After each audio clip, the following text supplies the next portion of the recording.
what I saw was a lot of leaders who absolutely did not want to be micromanaging. They would decide with their team, all right, I'm going to stop micromanaging you, right? You guys need to start making more decisions. You need to, right, stop calling me for that. And ultimately, the team was not prepared for that. They were, like, hey, well, I'm not, to your point, confident on how to make the decision. I don't really know how Right. to make this. I've always just done what I was told. Right. Yeah. And so then they start making a bunch of really bad decisions, which leads to bad results. And then the leader gets under pressure for why are there bad results. And the next thing you know, they're back to telling everybody what to do. Yeah. And then that creates this, now the people are like, well, see, you don't really want me to make decisions.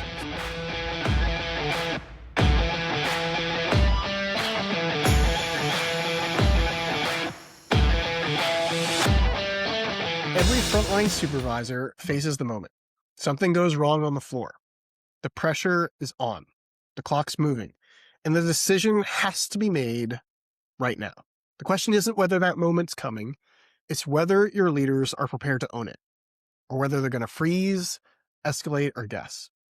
My guest today has thought about this more carefully than almost anyone I've ever encountered. He's a former Navy submariner who is trained to make high-stakes decisions under pressure at the onset of his career. He's now the vice president of manufacturing for Ashley Furniture's bedding division, responsible for 1,300 people, 35,000 mattresses a week, and roughly $500 million in revenue. In his first 6 months in that role, he increased production by over 20% and improved first-pass foam quality by 50%. He's also the author of Enabling Empowerment, a leadership playbook for ending micromanagement and empowering decision makers, which is exactly what we're going to dig into today. Here's my conversation with Christopher Seifert.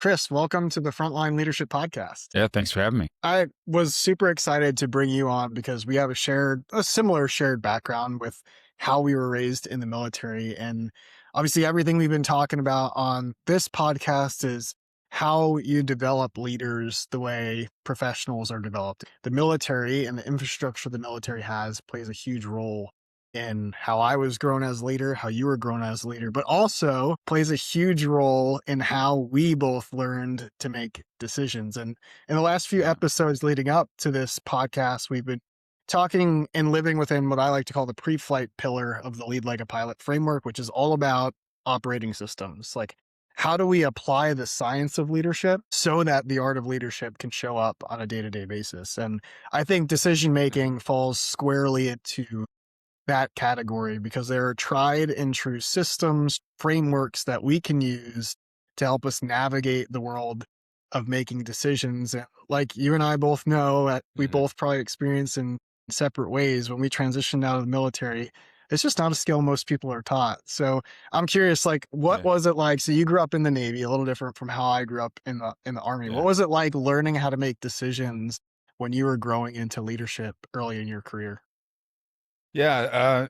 So I mean, the submarine force is a little bit different than what a lot of people think of in terms of the military, right? I mean, I always kind of compare if you're telling a Marine or a soldier, I need you to run up a hill and take out that gun, you don't really want them to think about it, right? You just want them to do it, right? Because if Yeah, they start thinking about the consequences, might think maybe this isn't a good idea, right? yeah, yeah.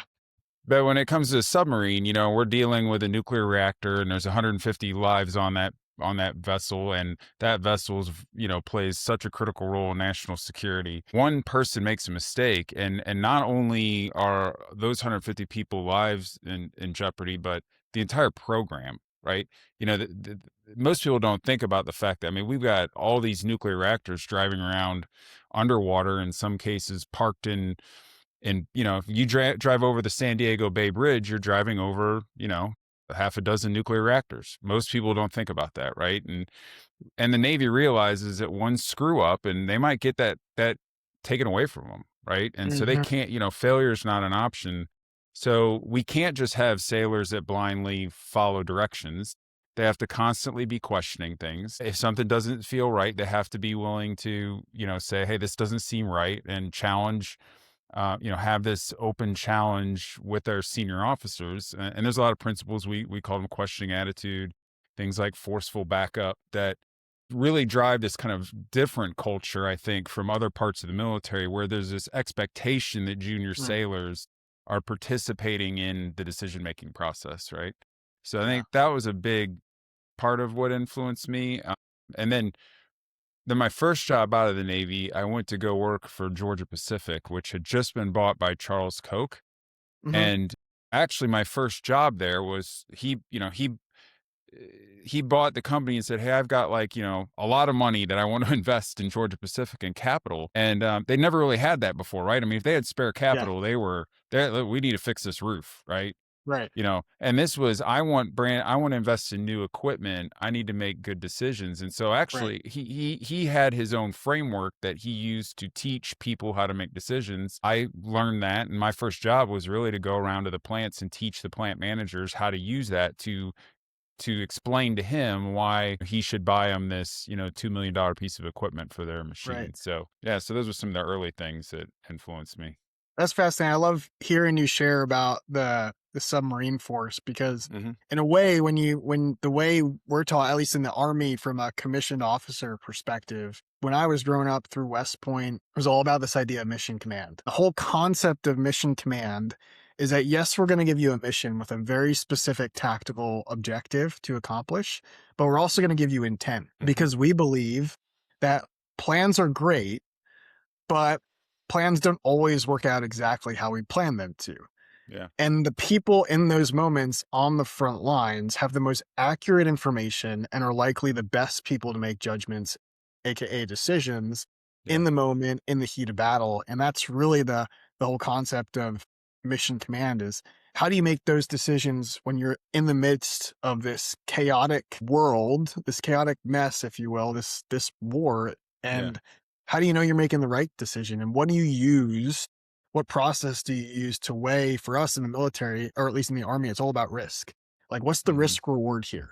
Is it worth Yeah. the risk? What are the risks? And yeah, that was just, especially too, as I got into Yeah. aviation, where there's obviously a ton of risks. That was just ingrained in me. It sounds like you had a little bit better experience with your transition in the decision making world because I walked into aerospace and, Yeah. I just saw so many people not willing to make decisions or unable Yeah. to, or just didn't have a framework or a concept or maybe even a little bit of the confidence to be able to make those decisions, even though they were probably the burdens and responsibilities of their role. Yeah. You Absolutely. talk about this a lot. You wrote a book about it. And I think Mhm. the main problem in the book that you really centered around was this idea of the micromanagement doom loop, which is kind of Sure. what I was seeing. Would you mind kind of explaining that to us and what you've seen and how you've seen it manifest? Yeah, absolutely. So I think, first off, let's just start with when I talk about micromanagement, right? I'm just talking about leaders making, having to make decisions too many layers down in the organization, right? Telling people what Right. to do. And, there's this notion that people who are micromanagers are narcissists or control freaks or, right? They just really like, that's what they want to do. My experience has been that most leaders who are micromanaging do not want to be micromanaging, but they just feel like in the moment they have to. Right. And look, sometimes you do, right? I mean, sometimes, Yeah. you know, when everything's going nuts, sometimes somebody just needs to step in and be like, you do this, you do this, you do this, right? Yeah. But so what I saw was a lot of leaders who absolutely did not want to be micromanaging. They would decide with their team, all right, I'm going to stop micromanaging you, right? You guys need to start making more decisions. You need to, right, stop calling me for that. And, ultimately the team was not prepared for that. They were, like, hey, well, I'm not, to your point, confident on how to make the decision. I don't really know how Right. to make this. I've always just done what I was told. Right. Yeah. And so then they start making a bunch of really bad decisions, which leads to bad results. And then the leader gets under pressure for why are there bad results. And the next thing you know, they're back to telling everybody what to do. Yeah. And then that creates this, now the people are like, well, see, you don't really want me to make decisions. Right. So then the Right. next time you try to, delegate down, it becomes even harder. And so that's why I just call it is this doom loop that you get in where, that trying to stop micromanaging just leads to more of it and makes it permanently scars people so that you can't get out of it. Right. It's almost like in a manifestation of like a self-fulfilling prophecy. It's almost like we can't trust them, but we want to try to trust them. But because we haven't Mhm. fully put our trust in them, they fail. And then it's the same on that side of the equation too, because they're not confident enough in themselves to make decisions. And because they haven't developed the confidence and don't have the training to make those decisions, they end Right. up don't making good decisions. And it's this vicious cycle. Yeah. Yeah. What do you think contributes to that? What do you think is the cause of that? Well, so again, I mean, I think a lot of times it's just that the people haven't been prepared, right? Yeah. And I look, a lot of leaders too don't even realize when it's happening to them, right? I mean, I've sat in a lot of, in my role, a couple different companies have been, vice president of operations. I've had multiple plant managers reporting to me. So I've had a lot of opportunities to sit in a plant manager's office and just kind of watch the day-to-day interactions with their team. Yeah. And I had one guy who absolutely does not want to be. I don't think anybody would think of him as a micromanager, but all day long, people would walk into his office and say, "Hey, boss, there's this problem. What do you want me to do?" And he would Yeah. tell them, right? "Well, boss, there's this problem. What do you want me to do?" And he would tell them. And it was just, he could never do anything. He could never get any work done because it was just a steady stream of people coming into his office and asking him what to do. And I finally said, "Stop, man." I said, "Do you realize what you're doing here?" And he's like, "What?" I'm Yeah. like, "You are micromanaging the heck out of this plant." And he's like, "What do you mean? They're just asking." And I said, "Yeah, because but they want it like this. This is good for them because they don't have to own any of these decisions. You own them. So Right. when they go do it and it messes up, they can come back to you and go, 'Well, I just did what you told me to do.' Right? Why are you mad? I'm just doing what you told me to do." Right? And so, Yeah. I think there's a lot of reasons we get into that, but the reason that the micromanagement doom loop happens is because when we decide, "Hey, I want," instead of when you come to the door and ask me, "What do I want you to do?" saying, "I want you to decide what to do." Mm, You got to realize that you're going to need to teach them how to do that because they don't yeah. know, right? You've got to be able to help them think through that. And so maybe the first step isn't, "I want you to go decide." It's, "I want you to make a recommendation to me. That's what I Yeah. want to hear what you think we should do." And then, in the book, as I lay out, right, and I'm sure we'll talk about, is I would teach my people a process a way that I wanted to hear that recommendation, which would help me understand how they were thinking so that I could coach them better. So Mm, that after a few times of them coming and saying, "I want to make," I'd say, "Make the recommendation." They'd make the recommendation. I'd be like, "Hey, look, your thinking process is really good. You don't need to come ask me about this anymore. Just go do it." yeah. Right. Yeah. But in the absence of it, I mean, I remember first time out of the Navy, I had a shift leader who came to me and very, similar. "Hey, Chris, this, one of the openings on the plywood press broke. What do you want me to do?" Right? And I'm like, "Well, what do you think we should do?" And I mean, the guy Right. just looked at me like, "What are you talking about, man? Nobody's ever asked me that." Yeah. And Yeah. and so then I spent the next 20 minutes walking through how to think about, is shutting it down right now the right answer? Should we wait till the next downtime to fix it? Should we do it tomorrow? And we did the math to determine the best way. And even at the end of doing all the math, which said one way was a better way, he still was like, "So what do you want me to do?" Yeah. You know? So getting him confident and comfortable that he could think through it. I mean, that's right. That's the key step that most people miss. Yeah, it's such a great point. It's like that idea of, as the leader, not just telling people what to do, but coaching them in how to think about what to do. I remember when I was a commander in the army, to your point, like I always had people coming to me asking, "Hey, this happened. What should we do? Hey, this happened. What should we do?" And my kind of mental cue, if we like talk about some of the emotional awareness stuff, is in those moments, I would just force myself to sit on my hands, Mhm. because when I did that, it would make me realize like it was like a physical, like, touch point for me to say, "Oh, your job in this situation is not to answer the problem. Right. It's to walk them through a process to help them answer the problem." Yeah. Because if I just answer every problem that people bring to me, then that's what I'm gonna be doing all day. And I'm gonna be working 16 hours a day every day, and I'm not gonna have time for the things that only I can do, right? Like, I have to Yeah. fly the plane. I can't be the one in the back serving the coffee. And so I think that's so important. Well, and not only that, but when they make the recommendation, they now own that recommendation, Yeah. right? So they have ownership in that decision. So if it doesn't go well, they can't any longer just say, "Well, I just did what you told me to do." Yep. right? No, now you thought, well, this is your recommendation now, right? So you are Exactly. more invested in making sure that it's actually successful. That's great. And then that leads to engagement, and then you're scaling engagement. You're flowing that down your chain of command, which Yeah. obviously we know in manufacturing is so hard to create, but so impactful once you do. So before we get into the framework that you've created to kind of walk Mhm. people through how to make these decisions, I know you like to talk a lot about cognitive bias before you get Sure. into that. Like a lot of people listening probably have heard of cognitive bias before. They've maybe heard in an academic setting, but you have a kind of unique perspective on it. I want to give you a few moments to share that. Yeah, absolutely. So I was very shaped by a book called Thinking Fast and Slow by Daniel Kahneman. Mm, I will just tell you if there's like the top 5 books that changed me. The Bible's probably not. Well, the Bible is number one, but I would tell you Thinking Fast and Slow is probably number 2 or 3. It was a book that once I read it, I could not unread it. You know what I'm saying? yeah. So Kahneman and his partner Amos Tversky were the first. Kahneman was the first psychologist to win the Nobel Prize for economics, Oh and wow. basically he challenged this premise. Right, the underlying theory of economics is that people act in their own best interest, Right. and Kahneman's studies showed that, well, the reality is that the vast majority of decisions that we make are not conscious, right? So we're not acting in our own best interest. We're Yeah. responding to external stimuli, right? This is how our Right. brain works. Our brain has mental models about how the world works. We take in information. As long as that information fits those mental models, we have preconditioned responses that we make, right? And it's Right. only when it doesn't that we really start to think and then maybe act in our own best interest. And this most of the time is a very good thing.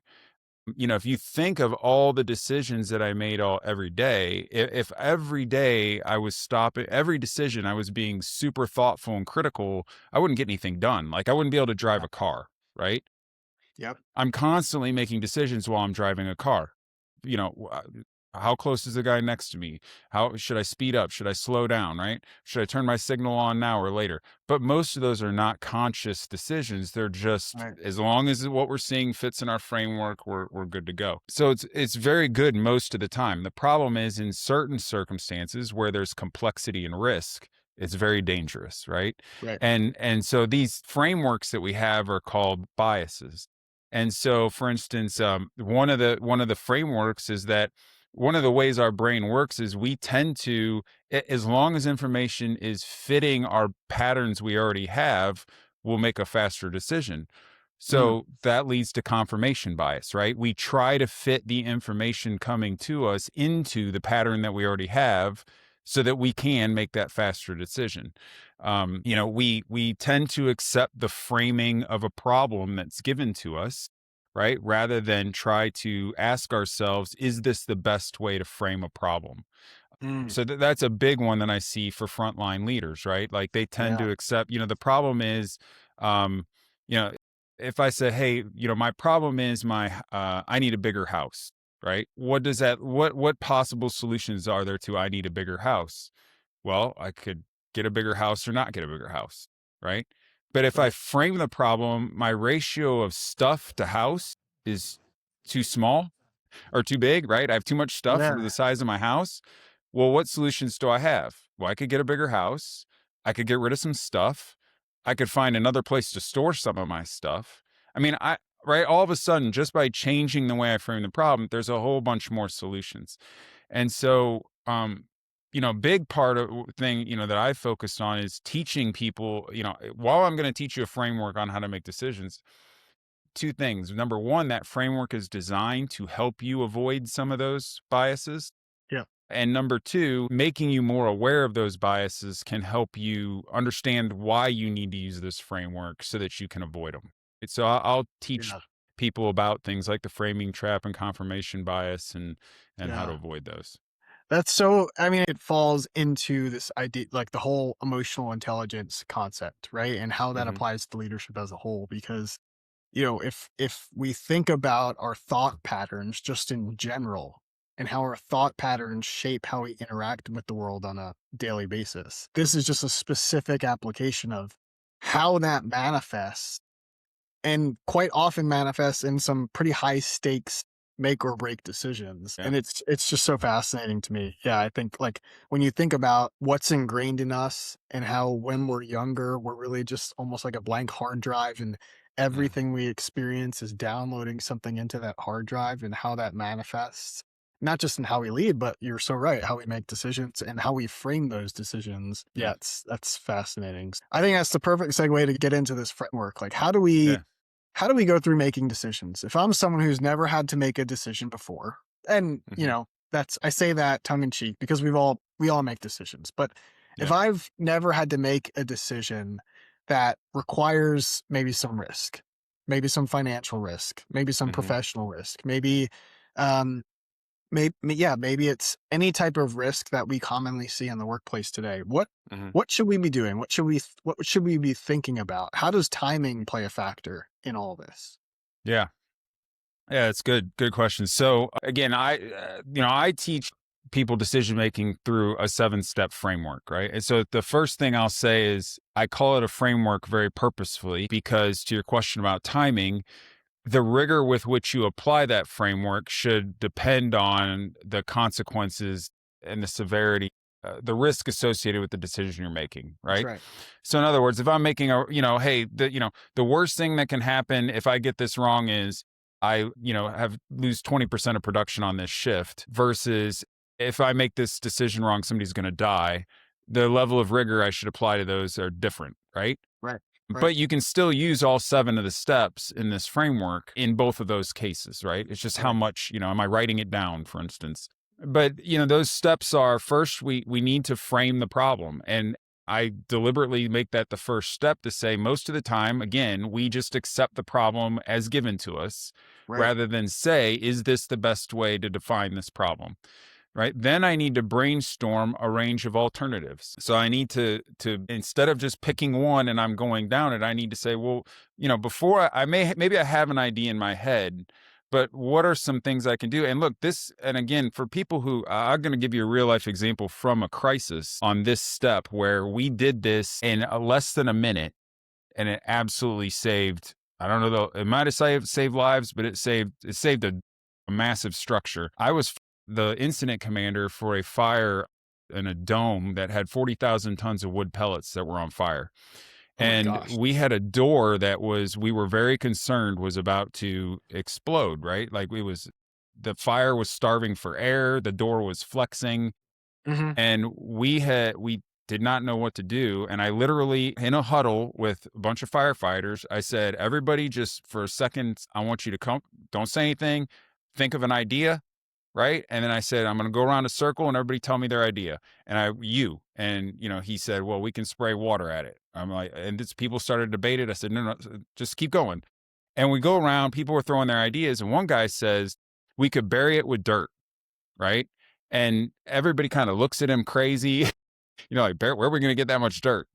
And anyway, we get around a circle, less than a minute, and we took the 5 or so solutions, and we're like, well, we've been spraying water on it. That's not working. We did it. We ended up burying it in dirt. I mean, that's what we ended up getting 100 That's truckloads awesome. of dirt driven to the plant from the next 6 hours and burying the door in dirt. And we never would have done it if we hadn't deliberately stopped and said, let's brainstorm ideas, right? Right. So, step 1, frame it. Step 2, brainstorm a range of creative alternatives. The next one is to identify the key drivers. What are the things that are really going to make or break this decision? What are the things that have to be right? Because here's the thing, a lot of times in a decision, if I'm thinking about buying a new piece of equipment, right? And I'm doing a Yeah. financial analysis on that, there's like a million variables, right? What's the selling price of the product? How much am I going to make? What's the maintenance cost? What's the electrical cost? Right? I could go on and on. But what you'll find is at the end of the day, there's really only probably a couple things that if I get those right, we're going to get this right. You know what I Right. mean? And if those 2 are wrong, then we're screwed. It doesn't matter, right? Yeah. And so know what those are. Then the next step is to say, well, what is the best case that could happen with those, and what's the worst case that could happen with those, Right. right? Because again, one of the things I think, especially when we start to make decisions that involve uncertainty, that's where people really start to get frozen. And and struggle. And so one way to get around that is like, hey, what I tell people all the time, the only thing I know about your forecast that you're about to give me is it's wrong. Right. So, hey, we got this machine down and I ask you, how long is it going to take you to fix this machine? Right. Whatever time you tell me, the only thing I know for sure is it's wrong. So That's right. instead, what I want you to tell me is, what do you think is the best time and what do you think is the worst? And what Right. has to go right to make the best and what has to go wrong to make the worst? Right. And then can we manage those two things? So we come up with a range of alternatives, identify the key drivers, talk about the upside and downside for those. Then we're ready to now take our options and do the math and say which one of these has the best return, right? The final step in the process is show your work, right? So I Yeah. say, write down, especially in these significant decisions, write down what the alternatives you considered were. It doesn't always, if you can't do this on one piece of paper, you're making it too hard, right? I think. Right. But write down the alternatives you considered, write down what you said the key drivers, write down your best and your worst case so that afterwards you can come back and look at it and go, hey, how did I do? Right? Because Yeah. another of the key biases is hindsight bias, right? We always tend to believe we could have known more than we did at the time, right? And Right. and we shouldn't judge a decision based on the outcome. We need to judge a decision based on the quality analysis we did with the information that was available at the time, right? And that Right. sounds strange to people, but I use this example all the time, right? If I say, if you walk into a casino and you lay $100 on black and you win, was that a good decision, right? No, that's not repeatable, right? Or I look, Right. a real practical one.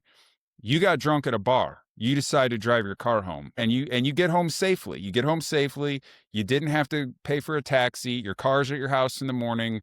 Was that a good decision? No, it wasn't, right? Contrary to most people want to judge a decision by its outcome. We have to judge it based on what we did, so you need to write it down. And then so that's the process, but then in the practical side from coaching with my employees or Yeah. my teams, what I do is say, hey, when I say make a recommendation, I want you to give me your recommendation in those steps. First, I want you to tell me what the problem we're trying to solve is. I want you to tell me what alternatives we considered. I want you to tell me the two things that have to go right.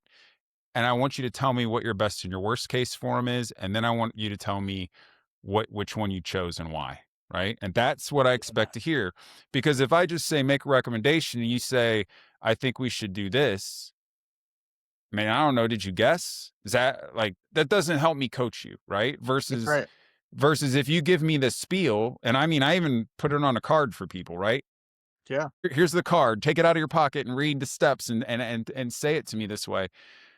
If you say it to me that way, that allows me to go back and go, well, what about, there's maybe an option you didn't consider. What about this one, Right. right? Or, yeah, I hear those two things you said are the key drivers, but what about this third one, right? And so now Yep. we can have a conversation where I can check your thinking and coach you on it.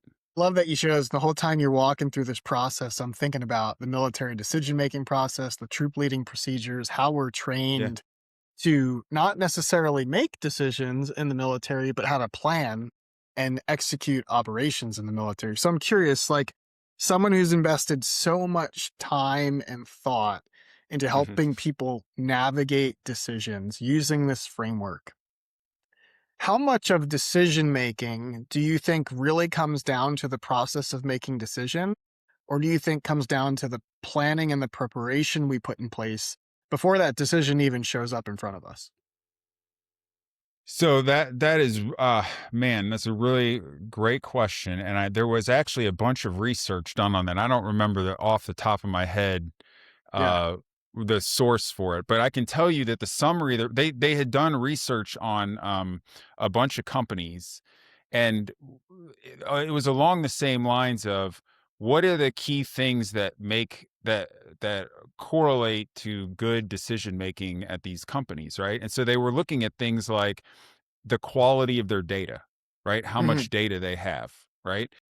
Yeah. So there was how much data they have, which I would equate to the planning and preparation, right? Like if Right. I'm doing a really good job at collecting my data and organizing and I'm doing good planning and preparation, Then the Yeah. other one was how disciplined are they about having a process for making decisions, right? Right. And what they found was that far and away, the process for making the decisions was more important than the data and Right. the quality of the data. And the reason they said was because if you have the good decision making process and you're disciplined to it, you will discover that the data you have is not good and go get the right data, That's right? right. Whereas if you just have the data, you're not putting, you may have the greatest data in the world, but if you're not following that disciplined process, you fall victim to these biases, right? Yeah. And that's what, again, that's what those steps I laid out for, the creative, all the coming up with a saying to people, hey, we're going to stop and we're going to brainstorm, right? Why is that step in there? That step is specifically to avoid the anchoring bias, right? The Yeah. anchoring bias is that the first piece of information we are given, we usually tend to put too much weight on it, right? Yep. And we Same tend thing in to the emphasize military it. decision-making process. Yep. The first plan you come up with, we tend to get, what do we call it? We tend to fall in love with, Yeah, right? But it's exactly. usually the third or fourth plan that becomes the best one. Yep. And so I love that. Yeah, and that's why, I mean, I can't tell you how many times I've been given here's this proposal, Chris. We want to buy this $1 million, piece of equipment, and here's Yeah. and of course we even call it in our lexicon of business, right?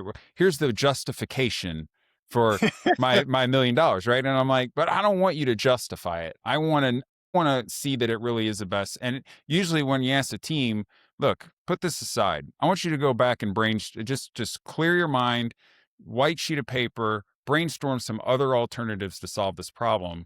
I Yeah. mean, it's ridiculous how many times people come back and are like, "This isn't even really the best idea," right? Yeah, and I asked that question because, obviously in from the tactical sense in the aviation world, I mean, how I probably spend 80% of my aviation career practicing emergencies. Mhm. And the whole point we do that is not just so when emergency comes up, we know what to do. We do it so that when the emergency in the aircraft manifests, we know how to assess it and make the right decision in the moment. That's probably Mhm. different than any other moment we've ever experienced training that emergency. So that's Yeah. like the tactical perspective. But from the holistic, like strategic perspective as well, I think it was Dwight Eisenhower. I mean, everybody knows the quote where I think it was Patton that says, "A C solution executed now is better than an A solution that's too late." That's Yep. kind of the one that's famous. But Mhm. from a more planning perspective, I think Eisenhower is famous for a saying where he said, "Look, I know that these plans aren't going to go perfectly, but I'm so scrutinous on plans and I make people plan so hard because I Mhm. know the harder they plan, the more prepared they're going to be to make the decisions they have to make when the Yep. plan doesn't go as they planned for it to." Yeah. Um, I just think that's so important. So, Yeah. final question for you, real quick, Chris, is Mhm. how do we get good at putting this in place in our organization? We all know. I was just talking with Mhm. someone before. We all know change is so hard. Whether that's Yeah. change around culture, change around developing leaders, change around making decisions. How do we start to incorporate this into the very conscious of how we go about doing business each and every day? Yeah. So I think that depends on the scale that you're asking about, right? So if Right. you're talking about with me as a leader in my team, the answer is pretty easy, right? So first, Yeah. I would say get good at decision making, right? Look, the reality is this is not a skill that we teach. It's not. It's not on Yeah. most agenda. It's not in most curriculum in high school. Well, it's not on any curriculums in high schools that I'm aware of. It's in very few in college. Look, I got an MBA from, a very good school, wasn't on the curriculum, right? It Yeah. wasn't a thing we talked about. So first off, I mean, make it a goal of yours to be like, I'm going to get good at decision making, right? Yeah. Not just my book. There's a lot of books out there. Read them, right? Yeah. Study this, get good at it.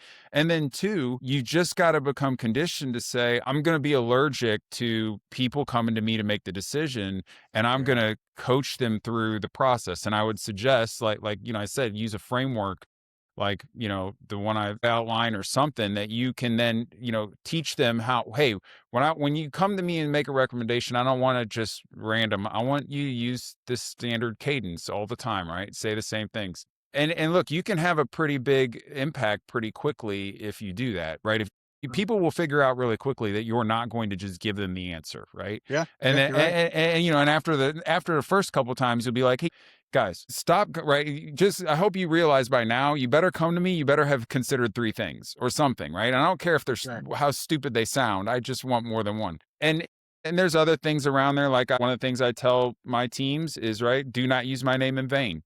We do not use anything because Chris said so. That is Right. never a reason that we do something in this organization. We do something because it's safer, it's better for our customer, or it makes more money. And if you cannot That's great. connect why we're doing it to one of those, then we're not going to do it, right? So just things like that with your team can be very, very impactful. Yeah. Obviously, if you're a leader and you want to scale this across an organization, the biggest thing is you've got that decision-making training, like having a way to teach a common framework. Again, I look very blessed to have worked for Koch Industries, and it's the only, I mean, it is really honestly the only company that I've worked for or with, and I've been a consultant, I've worked with a lot of companies, the Yeah. only one where they actually said, we're going to make decision-making a core competency of our organization, to the point where they had a framework and you had to, literally every time you wanted to make a big investment in something, you had to explain it using their steps, right? And so Awesome.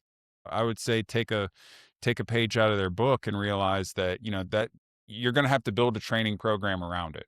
Yeah. I think the So, biggest thing that I take away from that is it starts with awareness. It starts with awareness and who we are as the leader that wants to develop a team that's stronger in this component, and an awareness that this is a skill that we can learn. And I yeah. think that's one of the biggest weak points in leadership circles in general, is that, and we've come a long way. Like, people believe leaders can be developed, but we still put so much credence to talent and natural Mhm. ability, and that, this guy's just good at that. He's just a good decision maker. But there's so many, when you break through that limiting belief, I think there's so many resources that open up to you to Yeah. help you navigate these things. Chris, I appreciate it. Yeah. This was awesome. I think our audience is going to find a lot of value in this. If people want to connect with you and learn more about the work you've done with your book, Enabling Empowerment, the work you've been doing on the side Yeah. alongside that book, and what you do, and Yeah. just follow your career, where can they find you?